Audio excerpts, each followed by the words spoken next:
ನಮ್ಮ ಪಾಲಿಕೆಯಲ್ಲಿ ಸುಮಾರು 5 ಕೋಟಿಯಷ್ಟು ಚೆನ್ನಮ್ಮ ವೃತ್ತವನ್ನು ಉನ್ನತೀಕರಿಸಲಿಕ್ಕೆ ಬಜೆಟಲ್ಲಿ ಅನೌನ್ಸ್ಮೆಂಟ್ ಆಗಿದೆ. ಸೊ ಅದು ಇನ್ನೂ DPR ಹಂತದಲ್ಲಿದೆ. ಎಲ್ಲ ಫ್ಲೈಓವರ್ ಕಾಮಗಾರಿ ಮುಗಿದ ಮೇಲೆ DPRದಲ್ಲಿ ಏನೇನು ಕಾಮಗಾರಿಗಳನ್ನು ತೆಗೆದುಕೊಂಡಿದ್ದಾರೆ ಅದನ್ನು ಎಲ್ಲ ಜನಪ್ರತಿನಿಧಿಗಳು ಚರ್ಚೆ ಮಾಡಿ ಅದನ್ನು ಪಾಲಿಕೆ ವತಿಯಿಂದ ನಾವು ಕ್ರಮವಹಿಸ್ತೇವೆ.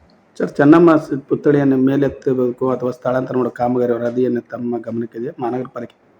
ಪಾಲಿಕೆಯಲ್ಲಿ ಬಜೆಟಲ್ಲಿ 5 ಕೋಟಿ ಅನೌನ್ಸ್ ಮಾಡ್ಯಾರ.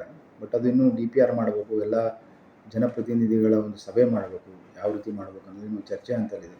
ಚರ್ಚೆ ಮುಗಿದ ಮೇಲೆ ಪಾಲಿಕೆಯನ್ನು ಕ್ರಮವಹಿಸ್ತೇವೆ. ಎಷ್ಟು 5 ಕೋಟಿ ಸರ್? 5. S, okay.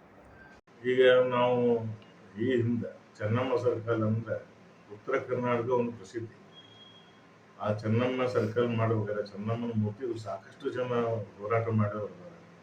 ಆ ಚೆನ್ನಮ್ಮ ಸರ್ಕಲ್ ಒಂದು ಸೌಂದರ್ಯವನ್ನು ಹಾಳು ಮಾಡ್ಯಾರ. ಆ ಸೌಂದರ್ಯವನ್ನು ರೆಮಿಡೀಸ್ ಮಾಡಬೇಕು. ಇನ್ನೂ ಸಾಕಷ್ಟು ಅವಕಾಶಗಳು ಮಾಡಿ ಅದು ಒಂದು ಸೌಂದರ್ಯೀಕರಣ ಮಾಡೋಕೆ ಒಂದು ಒಳ್ಳೆಯ ಪ್ಲೇಸ್ ಮಾಡಿ ಅಥವಾ ಅದ್ರ ಮೇಲೆ ಏನಾರು ಒಂದು ಅದೇ ಏರಿಯಾದಾಗ ಡೆಕೋರೇಷನ್ ಮಾಡಿ ಕಂಬಗಳನ್ನು ಅದೇ ರೀತಿಯಾಗಿ ಸೆಟಲ್ ಮಾಡೋ ಅವಕಾಶಗಳಿದಾವೆ.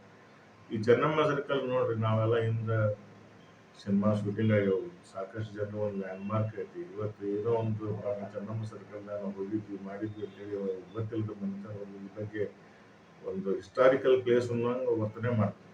ಇದು ಎಲ್ಲರ ಜನರಿಗೆ ಗೊತ್ತಿದ್ದು ಮಾಹಿತಿ. ಅದಕ್ಕೋದ್ರೆ ಈ ಚೆನ್ನಮ್ಮ ಸರ್ಕಲ್ ಅಂಧತ್ವವನ್ನು ಉಳಿಸ್ಬೇಕು, ಸೌಂದರ್ಯೀಕರಣಗಳನ್ನು ಉಳಿಸ್ಕೋಬೇಕು. ಇದನ್ನೆಲ್ಲ ಸರ್ಕಾರಗಳಾಗಿ ನಮ್ಮ ಲೋಕಲ್ ಜನಪ್ರತಿನಿಧಿಗಳು ನಿಗಾ ವಹಿಸಿ ಇದನ್ನು ಒಂದು ಸೌಂದರ್ಯೀಕರಣ ಮಾಡೋದು ಒತ್ತಾಯ ಮಾಡಿ.